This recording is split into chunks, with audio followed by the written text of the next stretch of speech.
Hey there, I'm going to answer the question, what is Halloween Horror Nights? What is it all about? And I'm going to share with you my very first time going as a Florida resident, as an annual pass holder. Stay tuned.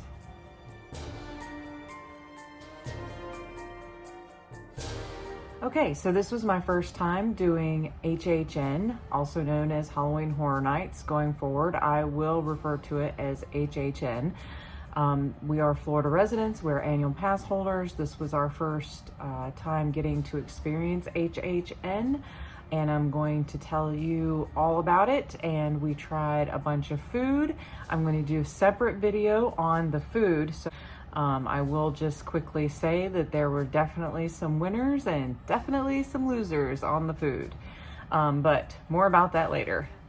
So first off, it's super easy to get into HHN if you have the Premier Annual Pass. So that's the highest tier that Universal Studios offers for pass members. You get one free pass per or season cycle. So if you get your annual pass now and you go to Halloween Horror Nights now, you'd have to reinstate your annual pass to get the free pass for the next season. I hope that makes sense. So we used ours and it was super easy. You just go into the park like any other normal day.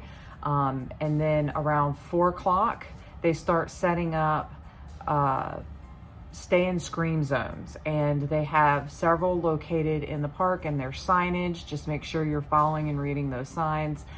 Some of it can get a little confusing, so if you get turned around, just ask a team member, hey, where do I need to go for this stay and scream zone, and they'll get you directed where you need to go. As soon as you enter up to the stay and scream zone, you will scan your annual pass again, and that redeems your free entry, your one free entry. So then you'll go into the stay and scream, and you have a couple of choices. So choice number 1, there will be 2 houses for most of the stay and scream, so you can go ahead and get in line. If you want to be like first person in line, then that's you should do that. Me and my husband, we decided, because the park wasn't too busy at that time and the stay and scream area wasn't too full, they did start to open up the food booth vendors. So we walked around and tried some of the food that was in the stay and scream area that we were in.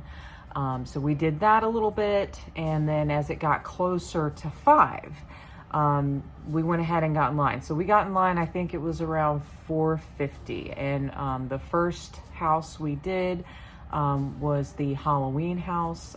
We were recommended by cast members or team members to hit that house up first because it has been the most popular this year.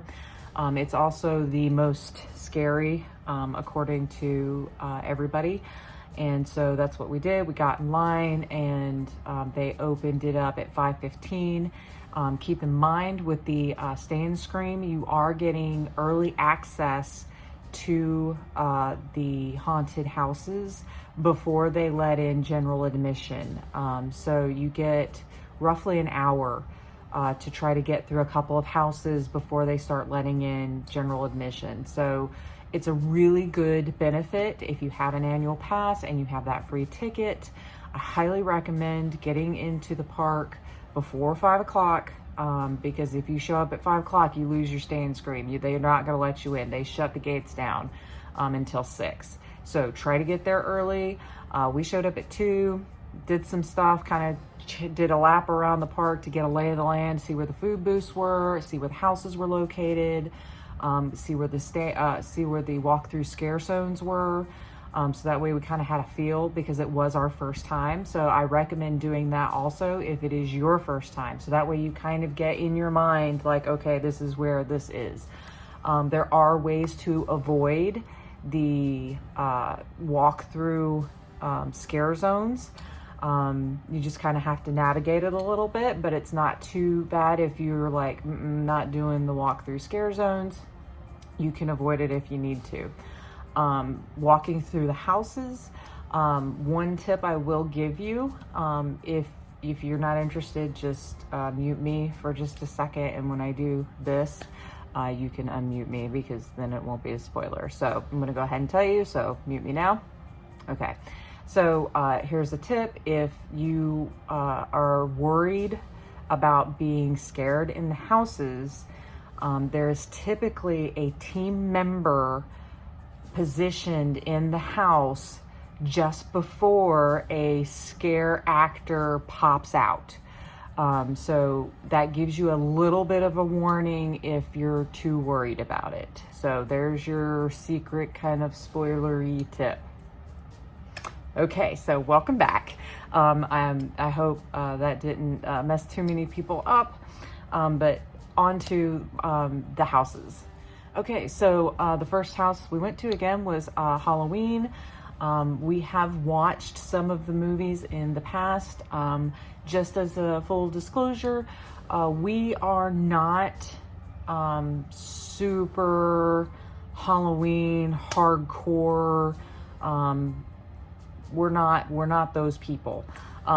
We enjoy Halloween. Halloween is one of our favorite, it actually is our number one favorite holiday of the year. But we are not like hardcore. So forgive me to the hardcore people that are out there. Y'all are awesome. Keep doing you. But that's not me. I'm not too hardcore about most things. I try to enjoy everything on a kind of equal kilt. So keep that in mind as I'm telling you about my reviews of the houses. All right, so Halloween was really good, and I would say that it is the scariest house that they offered this year. Only marginally though, to me. Like, now if that whole movie thing and that IP just scares the bejesus out of you, then it's probably going to be more scary for you. I don't get like squealy, freaked out, scared. That's not me. I'm a pretty chill person.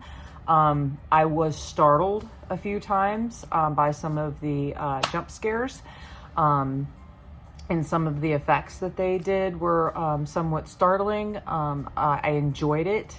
The theming is excellent. So that's the Halloween house. I do recommend giving it a walkthrough if it's not something that truly just scares the bejesus out of you. So I'm not gonna go into every single house. If y'all drop down comments in the comment section and you request it, then I'll be happy to do that. I did want to highlight my very first house, and I do want to make a kind of general blanket statement about the rest of the houses. Now, we did miss two houses. We were not able to get into Bugs. It had like a super long wait most of the night, and we were not able to get into The Weekend. It also had a super long wait. But we were able to do everything else, and we were able to watch the water show, which I highly recommend. The water show was so good. Really enjoyable show. It was like about a 10-minute show, and it was really good. We tried to get into the other show, and it was like sold out, full of capacity, however you want to word that. So we missed that. We were kind of bummed. So if you got a chance to see it, drop me a comment down below and let me know how it was. I'm jealous if you got to see it, because we don't plan on going back to HHN. We're kind of one and done. We feel like we got our value for our ticket. And if we had really wanted to, we could have pushed ourselves and maybe have seen that show and maybe have got through the other two houses, because when we finally called it quits, it was just after midnight, and the wait times for those two houses were still about an hour, and then it was going to be another hour and a half before that next show ran. And so we were just like, we're done. we felt satisfied that we got the experience we were looking to get. So overall, houses, let's get into it. So I have heard so many other YouTubers and people that I've encountered that are locals that have had their fair share of complaints about the houses. I don't have complaints about the houses. I enjoyed them. I thought they were spectacular. I have done some other haunted houses in the past. I did the ones in Busch Gardens up in West Virginia, and I've done the ones in Carowinds in South Carolina. This, in my opinion, hands down, they're excellent. And I feel honestly like if you are complaining about these houses, then not to put it too lightly, but you're spoiled because these are great. The scare actors, like if I didn't know that you were a scare actor and I thought for 2 seconds that you were real, I'd have been terrified. Like, lost my mind, terrified. The makeup and the detail in the costumes and the artistry and the scare actors' appearance were phenomenal. They were not cheap at all. Like, again, if I didn't know that they weren't real and someone had convinced me that they were, I would have been horrified. So kudos to Universal for the quality and the look of those scare actors. They were excellent. The houses themselves, the amount of detail in those houses was phenomenal. I think hands down, like everybody's kind of saying that the Dead Man's Pier is definitely the best themed house. I'm going to agree with that. It was stellar. Like, I want to hang out in there. It was that cool. It was creepy, but it was, I loved it. Like, I loved it so much. I just, don't miss that house. Just, if you go, don't miss that house. It is so good. Is it the scariest? No. But it's amazing. The detail just blows my mind. I also really, really enjoyed the monsters that had the Dracula, the Mummy, and the werewolf. I've heard a lot of other people really upset about that house. I thought it was incredible. Like, it's my second favorite house. It was really well themed, and the scare actors were amazing. The detail and the detail of the house itself. I really, really thoroughly enjoyed that house. I would also say not to skip that house. It was that good. But again, I'm not a die-hard fan of any of these IPs, and I get it. There are definitely some things like are near and dear to my heart. Like, this is not Universal, so don't kill me. I am the biggest fan of Beauty and the Beast. I have loved it since I was a little kid, and I'm a hardcore fan of that. And I can get touchy about that. So I get it. If you are a hardcore fan of one of these IPs and it has let you down, I am sorry. But as like a general person, just like, hey, I want to go check out some haunted houses, these are great. They're great. So I can't speak to the two that I didn't get to go to, but all the other ones that I went to, there was the Coven, the Spirits of Coven, the Descendants of Destruction, I think it was, the Bloom House, and I can't remember all the names of all the houses. But they were all good. Like, they were fine. I enjoyed them. I think the one that to me was that would be Spirits of the Coven. And I would say that because when you think of a scare house or a haunted house, I think this misses the mark. I got what they were trying to do. Like, I felt like the idea was that you go in and you see these characters and they're doing their normal thing and it seems fine, and then all of a sudden it looks like they're possessed and they become evil and they're trying to kill you. but it was a little weird as a haunted house. No real jump scares in that one because like you saw the character and it was like, oh yeah, you're a cool character, you look cool, yeah, I like what you're doing over there, and then all of a sudden they're like, rah, I'm gonna hurt you, and it's just like, the set was beautiful, and again the design of the characters was spot on. It was really good. I think a slight tweak here, and this could be a great house. That's really my only complaint, is that like I felt like it was just marginally missing that kind of haunted house, scary. But I don't know, maybe it's because I don't get scared that easily, and I'm just like, oh, you're a normal person? Oh, and now you're gonna have a breakdown? Okay, welcome to life. Just saying. So I think that's my only real complaint. You know, the queues weren't that bad. We did go this yesterday, Friday. We were fortunate. There was some rain, and it wasn't like a high volume night. We tried to pick a lower volume night so we could get in and out of those houses without having to pay for Express Pass. Now, Express Pass, it's no joke, folks. It's expensive. Like, holy smokes, is it expensive. But I saw people using it, and they were definitely getting their money's worth. So if you're going one night and you want to make sure that you get to see everything and you got the money, do you. That's all I can say. I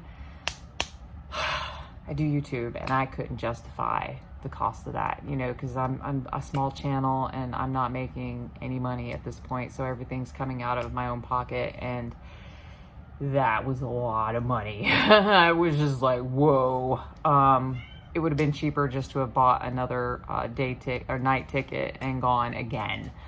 I could have probably gone 2 times, almost 3 times, 2.5 times for what they were charging for that Express Pass. It's like no joke.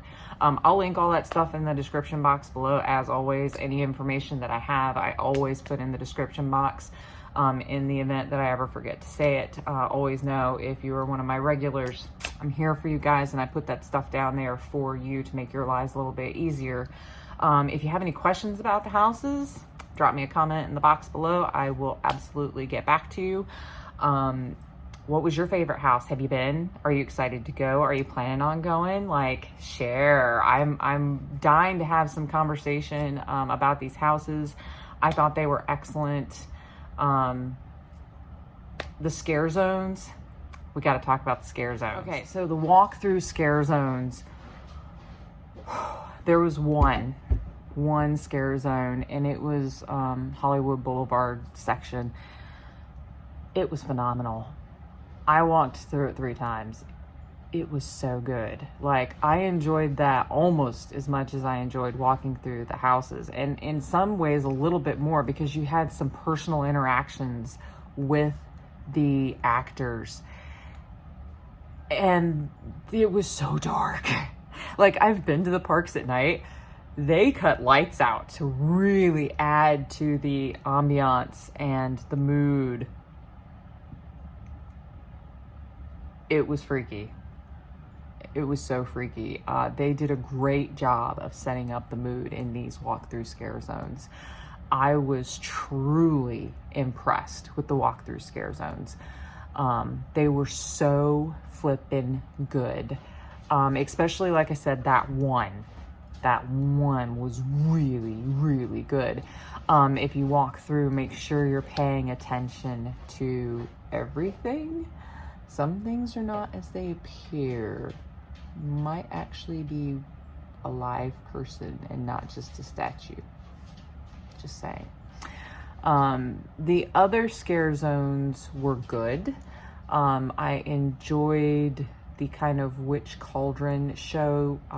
They do that every so often. It's like a short show. I got to see that. It was really good. I enjoyed it. The actors and scare actors there were really good. The one in New York was probably my least favorite. Just because, like, I didn't find it like that spooky or scary. It was cool. It was cool. So I give them props for being cool. But they were all good. Like, and then the Simpsons area, that was just whatever. They had chainsaw people running around. And I know that scares the bejesus out of, like, some folks, and I am sorry, just avoid that area. Because, I mean, you don't see them up front. They kind of blend in, and then all of a sudden it's like, and it's like, ah. We saw some people really just lose their minds over these chainsaw guys. So, you know, teach their own. Like, you know, like I said, I don't get scared super easy. But it was fun. It was fun to watch other people get scared. We did do a little people watching. But yeah, so there it is. There's my whole take on Halloween Horror Nights. My first time. I would go again. I think it is an excellent haunted house, scare zone, Halloween event. That's all I can say. Like, and I think that the early tickets, you know, here in September are fair priced for what you get. You get roughly 8 hours in the park with those tickets. Now, granted, you know, most of the rides are closed, but you're not there for rides. You're there for haunted houses. You're there for Halloween. And it's good. I would totally do it again. It is not on my list for next year, however, and we won't be going again this year. Again, it was a one and done for us. But if you're thinking about it, if you're on the edge and you're not sure, I would say go. Definitely go. Especially like right now while the tickets are reasonably priced. I think they're like $75 per person, which is excellent for that many hours and that high of quality entertainment. I hope this video was helpful to you. Please give it a like if it was. Share it if you know somebody that's on the fence and this might help sway them one way or the other. Please subscribe. I'm here for you guys. I'm here for you. This is a work of love, and you know, I love what I do. I'm not getting paid for it, so I've gotta love it, right? So anyway, guys, until the next time, shake a tail feather.